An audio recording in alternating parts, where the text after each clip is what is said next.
Belfast! How's everyone doing? Can't see anyone, so don't be doing anything rude. So my name is Damian Keys. Just want to let you know, I'm pretty awesome. Okay, I'm pretty spectacular, pretty amazing guy. I don't know if you've heard of me, but I'm pretty special.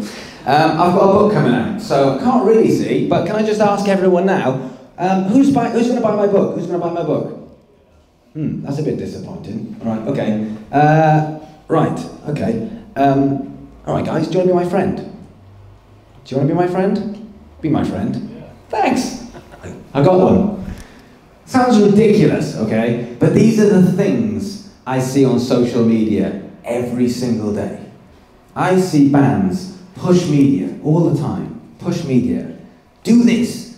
Buy my stuff. Go here. Listen to this. Come on our tour. Come to our gig. Buy our merch. Do this. Do this. Do this. And the problem we get is you're not going to get traction. And then bands get really frustrated that it isn't quite working out. And so today, I've got 3 takeaways that I want to work on, and I want this to be quick, so we're going to rifle through everything. We're going to have a question and answer, so start thinking of some questions, and we're going to rifle through these things. But let me tell you a little bit about myself, okay? So I am from a city in Wales called Swansea. Woo! Yes! Who's that? Woo woo! I think it's just you and me. No, it's not! Alright, we're still outnumbered. So I'm from Swansea. So my backstory is, I went to school, and then I'm a bass player. I did my GCSEs, okay, and I failed all of them, okay? Yeah, power, right? Oh, this gets so much better, okay? So I failed all my GCSEs, and I was walking home, and all I could think of is, my mum is gonna go mental. Because at this point, she was convinced I was gonna be a lawyer, okay? So I had to go home and I had to tell her. And I got home, and to be fair, she was really good about it. She said, it's okay. But then she said, she dropped the bombshell. She said, it's okay, but you do have to resit the entire year, okay? So all my friends went off to college, and I was that kid, right? I was the one who was elder than everybody else. I was the guy who could grow a full beard, right? And the eldest one, I was always picked first for the rugby team, which was good, but other than that, I had to resit the whole year with the class below mine. Anyway, I got to GCSE time. I did my GCSEs for a second time, okay? And this time I failed them even more spectacularly than I did the first time. And I had to go home and say to my mum, yeah, no, honestly, I failed them again. And my mum, at this point, had probably given up. And I said, but mum, it's fine. Honestly, it's okay. I've got a plan. I'm going to be a rock star. And she was like, brilliant. So I went to a local performing arts college, got into a band. The band started doing quite well. And then we got signed to a small indie record label, which did singles. They only did singles deals. It's called Regal. And they put out one single. And the single did quite well, and they were really happy with it. And then we got loads of sort of sniffing around from major labels, and we had to go do showcases. I was a kid, so I wasn't really paying much attention. I was just being a wannabe rock star. But then we did showcases, and we got signed to a subsidiary of Parlophone Records. And we made a record, and then what happened was they shelved us, which meant we just had to wait. We just waited. We didn't know what we were doing because we were kids, so we just waited and we waited and we waited. And then what happened was we said to the label, "Can we put this record out?" And the label went, "Oh, yes, fine." And they put the record out, and the only person who bought it was my mum. She was quite supportive at this point. And at that point, we got dropped off the label. So I was 18 years old. We got dropped off the label. And before this, we had managers, we had an A&R guy. Anyone ever met an A&R guy? No, they're like unicorns, or the G-spot. They don't really, But we had one, and we had a manager. Anyway, we had to have this manager meeting, and he said, yeah, you've been dropped from the label. And I said, okay, cool, well, what do we do now? And he said, That's it. And I was like, okay, what do we do? And he went, I don't know, get a job. I was like, oh, okay. So I was like, well, I guess I'll get a job. So I didn't know how to get a job, failed everything in my life to this point. And the drummer said, I can get you a job. So I was like, brill, thanks. He said, it's in the local shampoo factory. And I was like, great, Weller Balsam quality shampoo. And I'm going to give you a rundown of my job. I turned up for the first day. There was a conveyor belt, a little bit about like this desk here. And I turned up, and there was like 6 people around this conveyor belt. And there was like 2 in front of me, 2 here, a dude on the end, someone here, and the dude on the end would pick up shampoo bottles and they put it on the conveyor belt and they come down like this. And my job was to pick up the shampoo bottle and then wipe the top of excess shampoo. That's it. That was the entire job, right? So I'm 3 hours in and I'm thinking, this is rubbish. And I said to the drummer, I was like, I don't think I can do this is rubbish. And he went, no, it's fine, you get used to it. And I was like, when you say you get used to it, well, how long have you been doing this? And he said, 7 years. Yes! I heard many swear words then. And I was like, I'm out. I'm Duncan Bannatyne, I don't like you, I hope you fail, I'm out. And I basically put the shampoo bottle down, I polished the top first. Standards. And then I left, right? And I was walking home thinking, I don't know what I'm going to do, but I'm going to do something. And I left and I went moved to Guildford. I met Bruce, the dude, the most inspirational person of my entire life, changed my entire life, made me understand how the music industry worked, work ethic, everything like that. We worked together, we were at a college called ACM, then we left, we set up another music college called BIM together. Changed my life. Now let me tell you why I just told you that story, because this is important. Because now, the power of the story is everything. Everything. Because that's how we market to people. And it's not about advertising to people. That was fine back in the day, which was a Wednesday, but now it's not. Now it's the power of the story. And what I see with bands, when I say you've got to make content, you've got to do stuff, and it's got to be about the story. And then I see loads and loads of contents where bands basically record themselves and go, this is us in the studio recording some guitar. And we're all like, okay. And this is us in the studio using Pro Tools instead of Logic. And we're all like, yeah, okay. But it doesn't really tell us about the band. It doesn't tell us your story, which is key now. So there's something that you can do when you're telling your story is think about where you've come from and where you're going to go. Because that is the story. That's what ties people into the emotion. An example of this is lyrics. You guys spend time, a lot of time, making songs, like creating these songs with these lyrics and the meaning. And no one knows about it. And when you come to document it, you show us the bass player in the studio playing the bass line. Why not actually sit down and say, this is what this song's about, this is what it means? Or, if you don't feel that comfortable with that, write the lyrics on a piece of paper, because apparently that's more meaningful than typing it up, and then take a picture of it and say, these are the lyrics, what does this mean to you? And all of a sudden, you're starting to actually trigger some emotion and tell stories of what you stand for, of what's happened to you, of where you've come from, and more importantly, where you're going. But the key thing for this story is, instead of the what you're doing, the thing that people really buy into is why you're doing it. And what we're convinced in social media is you're interested in what we're doing, and we're not. We're convinced with why you're doing it. So the reason what I'm doing now is standing on stage and talking to you guys, and I want to help you. And I make videos every day because I want to help you. That's interesting. But let me tell you why I want to do this. I want to do this because I failed at everything I ever did until I met some inspirational people who changed my life. And then when I realized how it worked, I was too old, I didn't really want to go down that route anymore. And nobody told me that stuff when I was a kid.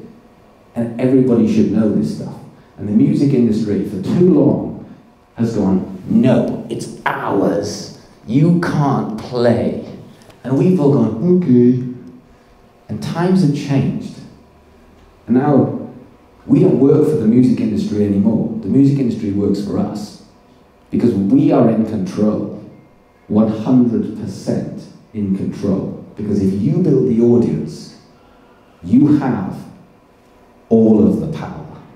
And social media is the middleman to that power. And I'm not telling you stuff that you don't know now. There was a time when we were like, oh yes, social media is important, whatever. But now, we know it's very, very important. We get that. The problem is, it's hard because of noise. Something we hear about a lot, right? And so, when it comes to how you're going to get your message out there, how are you going to build your audience? How do you do that? Well, I'll give you a couple of tips today. Number one, you do the thing that you do. As stupid as that sounds. You are creatives, you create music, you have the power to trigger emotion. That's powerful. Do that. That's the bit that we buy into. When I like a band, it's because I'm triggered by their emotion stuff.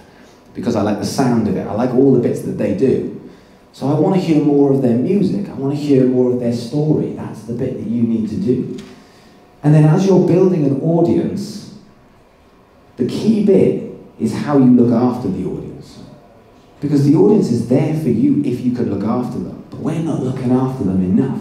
We're just demanding stuff. We're saying, do this, buy this, go there. And the audience is going, oh, are you making me do loads of stuff? The audience will do stuff if you look after them.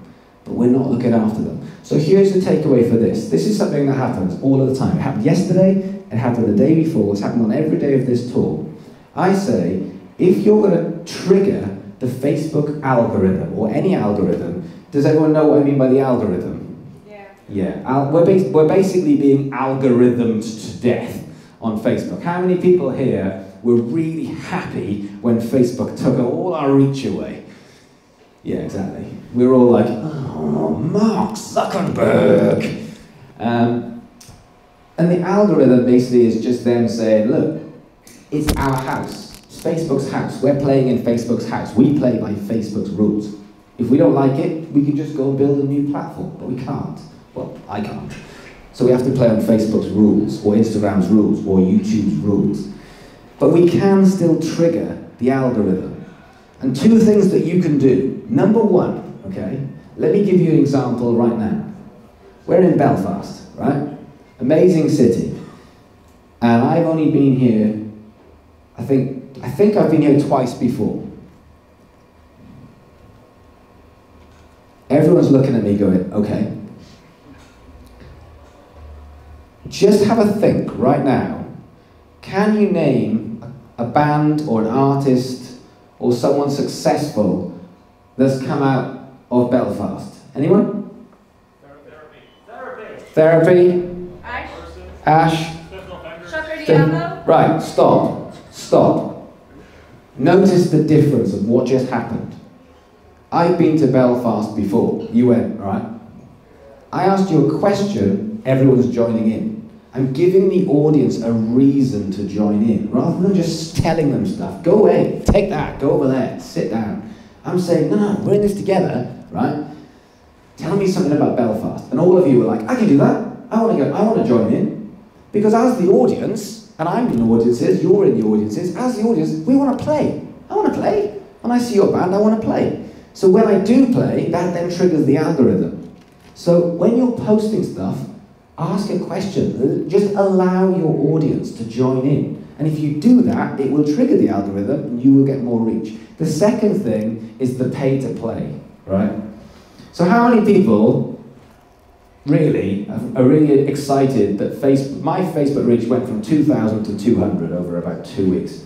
And I'm sure you're all nodding, yeah. I'm sure yours did as well. How many people were really happy about that? How many people were really chuffed? Whoa. Yeah.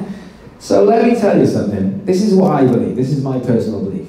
This is the best thing that could have happened. And people are now looking at me like I'm an idiot. This is the best thing that could happen because it's been happening for a while. Facebook has made this a pay-to-play audience pretty much. And the reason why this is good is because at least we now know it's a pay-to-play audience. At least we know what we have to do. We can kind of trigger it, but if we want to do it, we have to pay. And if we're going to pay, we're not just going to stick stuff out and boost it and hope for the best. We're going to make proper content. And when you do this, let me give you a bit of advice. It's all about the offer. And yesterday and the day before and over the last couple of days, whenever I say, I want you to have an offer, if you've got 2 EPs and you say, buy the second EP and you get the first EP for free, or 50% off today, or something, when you advertise an offer, people buy into it, because there's brands everywhere. They're just here, they're there, they're my trousers, they're my shoes, they're that camera, they're this speaker. We just tune this stuff out. There's a guy called Martin Lindstrom who wrote a book called Biology, B-U-Y-ology. He just says there's too much. Our brains have just got really clever and we've gone, no. Speaker, that's a speaker. We're fine with that now. We're just tuning this branding stuff out. But we notice things, because we're selfish, that are going to appeal to us. So for example, the power of an offer. Someone says buy one, get one free. We go, what is it? That's just a thing that happens that we start to notice. So you've got to use that to trigger it. But this is what I want you to do. This is the big one. And I've not talked about this on the talk, so this is new, which makes me excited. The power of the offer, okay? Said this yesterday. Someone said, we've got this great idea for an offer. What's going to happen is if you give us your email address, we'll give you a free coupon and you get the new single for free. What do you think? And I was like, where's the single going so far? And they were like, iTunes, Spotify. And I was like, good. So what you're saying is, the single is free on Spotify, but if you do something for me, I'll give it to you for free. It's like, where's the deal? And people are looking at just going, I'll just give away a little bit, I'll just give away a little bit. Let me tell you what I'm going to do. I've got a book coming out, right? You don't have to buy it, but I'd like it if you do. It's not out yet, right? It's about social media. This is what I'm going to do. I decided this week, right? If you buy a copy of the book and you send me a receipt of it, your name's going to go into a hat, okay? Then I'm going to draw a name out of the hat, and one person is going to have me and my entire team do your entire social media for 6 months. And I promise you, I'll smash it, because I'm good at this. Can you see the difference between something small and something big? That's going to push. People are going to go, wow, that's big. Let me tell my friends about it. Wow, that's big. Let me do this. Let me share this. Thinking bigger. At the moment, people are going, I'll give away little bits to try and get what I want. Give away something massive. A guy called Connor came to me and he was like, I want to get more reach, what should I do? And I just went, give away your guitar. And he was like, what? And I was like, you've got a couple, give away your guitar. And he was like, my guitar? I was like, yeah. And he did. And then he came back to me a couple of weeks later and he said, I have my mind blown by what happened.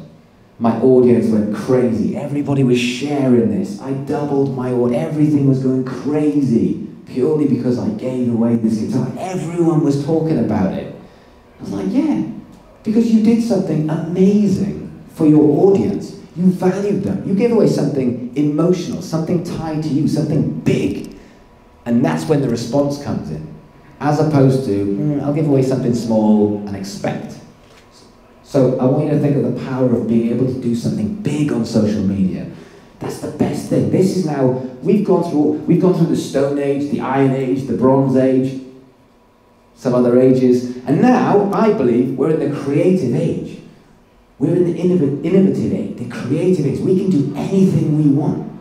We come from a time now, one more point then I'll finish, but we come from a time now where we're living on these traditions, which aren't rules, but we think they are, they're traditions. One of these things is the album, okay? How many songs roughly are on an album?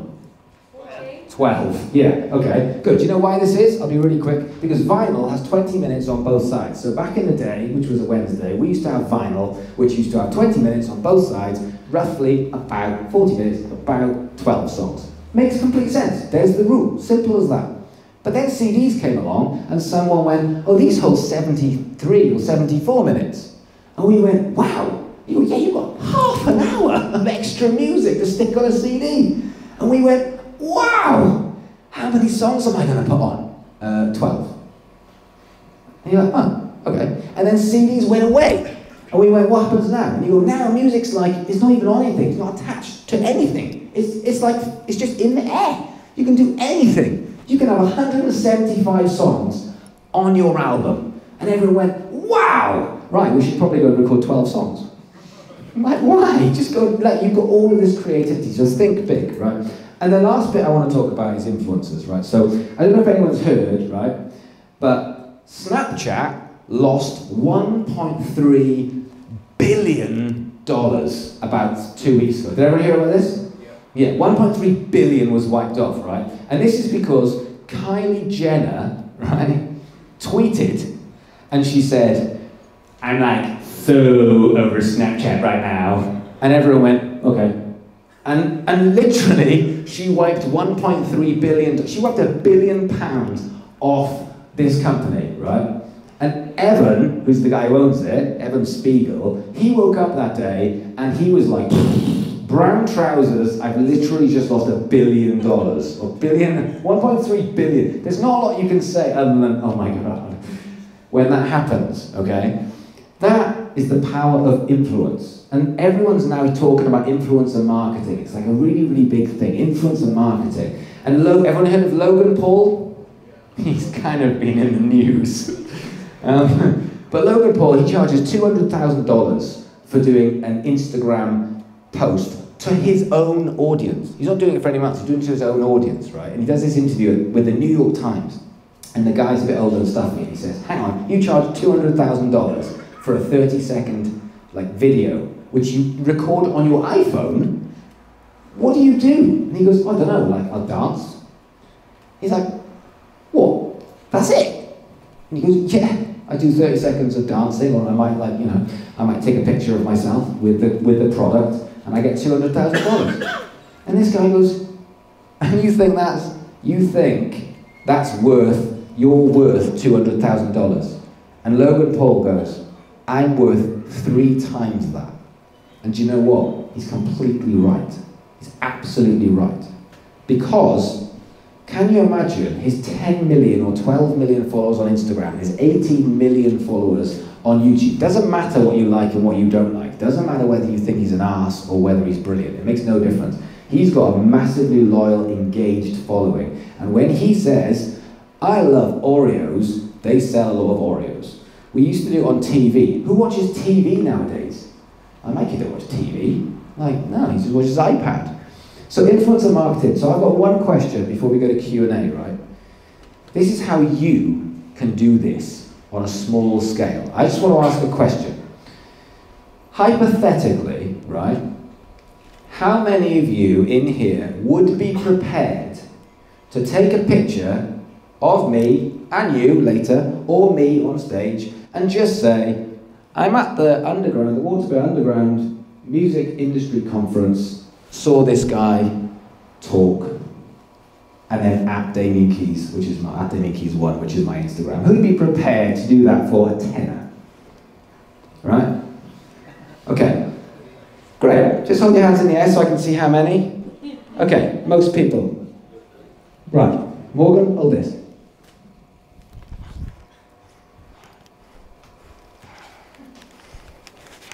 One, two, three, four. I've only got fivers, so you're going to have to settle for some fivers. 1, 2, 3, 4, 5, 6. Can you pick 6 people? Yep.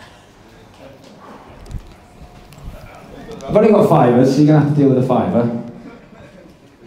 6 people are going to get paid £5 for an Instagram. But I expect this, right? I expect you to do this, okay? Just give them 30 quid out, right? Right?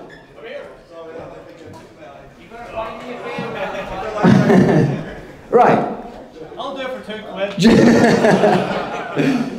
So what I've done there is it on a micro scale, but listen to this, right? 6 people. Now let's just say roughly, just for the sake of maths, each one of those people has got 500 followers on their Instagram, okay? 500 times 6, that's 3,000 people potentially are going to see me and go, who's this Damian Keys bloke, right? So it's advertising, which I just basically got to 3,000 people, right, ish, for 30 quid, right? That is good maths. I'm happy with that. But there's something even better. Advertising is me going, I'm brilliant. But what's going to happen now is these 6 people are going to go, I endorse this guy. This guy, I went to see him. He's good, right? You just endorsed me. That is powerful because your audience listen to you. They might not see me and listen to me yet, but they will listen to you, and you just went, this guy. You can do that for nothing. I just used a $5 as an example, but you can do that for free because you can network after this. You can talk to people and go, well, tell me about your band. And then go, oh, wicked, we should do a picture together, and I'll tag you in, and then I'll send you the picture, and you tag me in. And all of a sudden, there's a collab, and that's influencer marketing.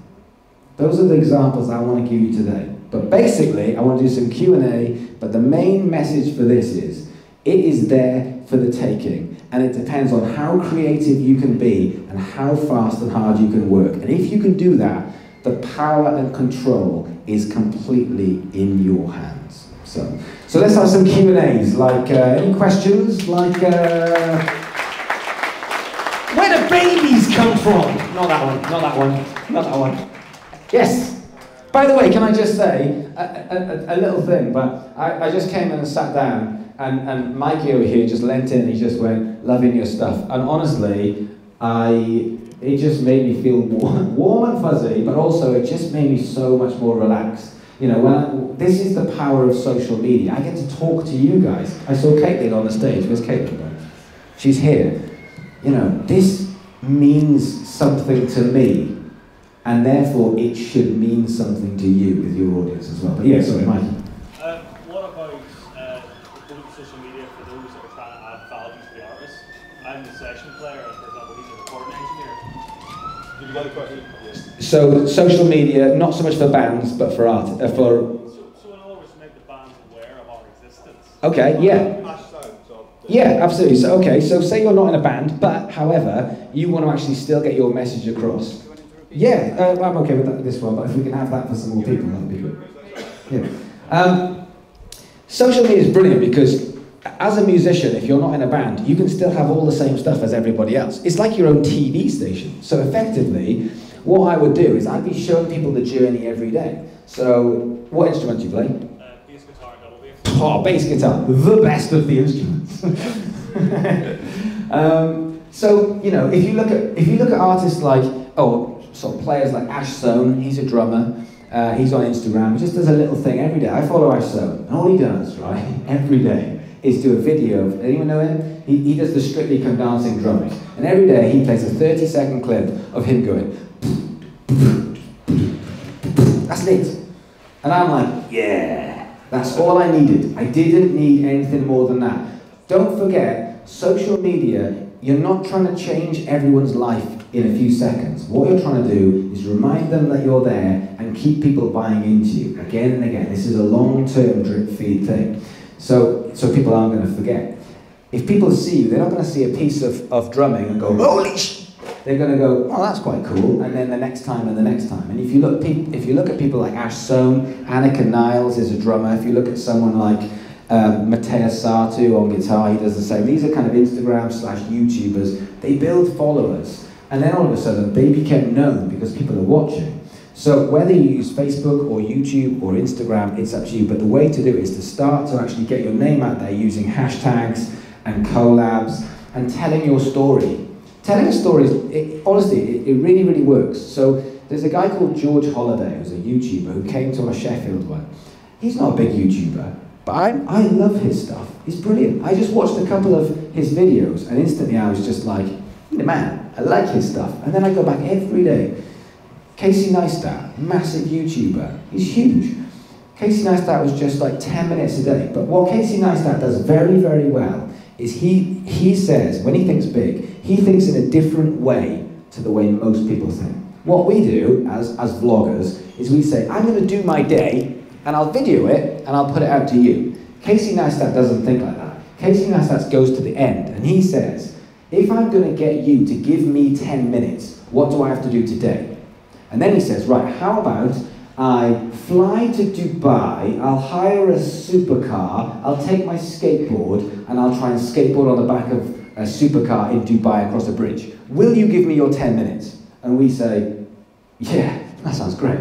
And then he says, I'm going to hire a helicopter and fly across the Grand Canyon in a suit and take the ultimate selfie. Will you give me your 5 minutes?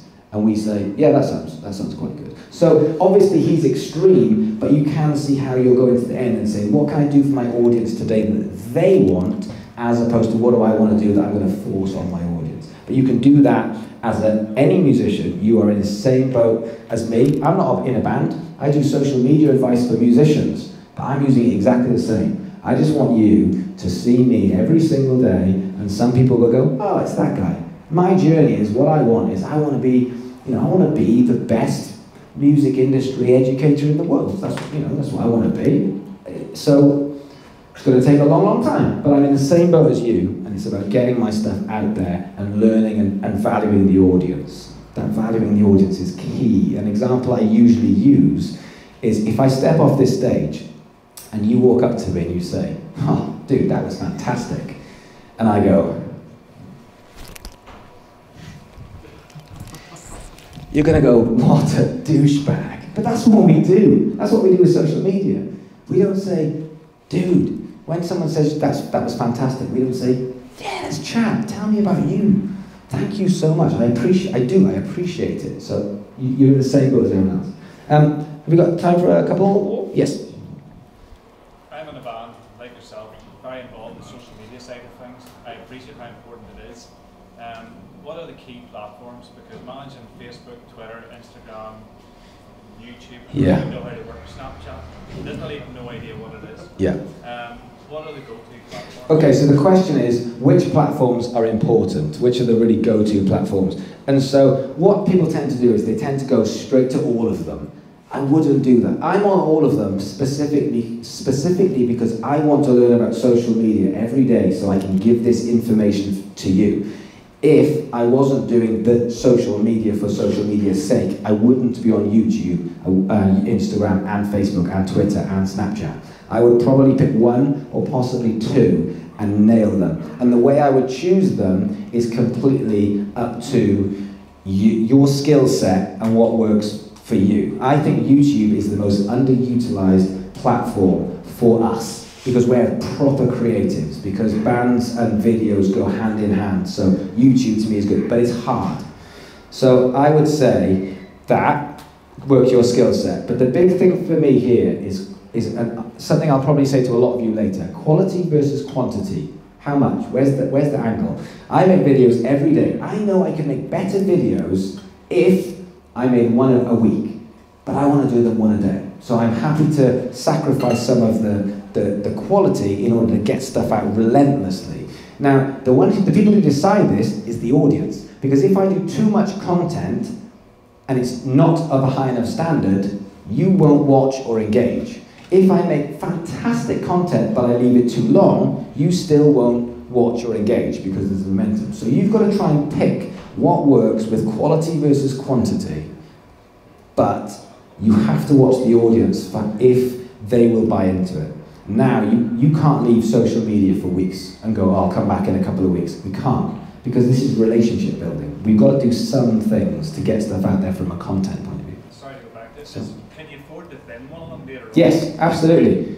We have a Twitter account that I just don't Been have in. time to. It's linked to everything else, but I'm just sort of wondering, is it any point am I better just focusing on the ones that are working? I think it'd be much, much better to have one social media that your fans can really, really look after. Facebook's a monster, but I think that's much better than having a kind of lethargic Twitter or a lethargic Snapchat. If you're going to do it properly. And probably we have to finish in a minute, but let me tell you this, okay? I am not very good at Instagram, okay? Because Instagram really, really works if you're beautiful and talented. So I struggle with it. I'm not really good at taking pictures. It's just not my thing. I love YouTube. I'm happy to go on camera, so therefore YouTube works for me and Facebook works for me. Instagram, not so much. But I'm determined to build my Instagram. And so let me tell you how hard this is, okay? Every single day, I am spending at least 3 hours on Instagram alone. It's crazy. I know, it's like, if I want to do it, but I'm committed, I want to build it. So it's taken me 3 hours. I'm not saying it's right for everybody, that's personally what I want to do. I want to build it as quick as possible. 3 hours. You can't do that with all the platforms. So then you start looking at how you can build that platform over a period of time, because everybody wants more numbers. And anybody who tells you numbers aren't important is lying. They are.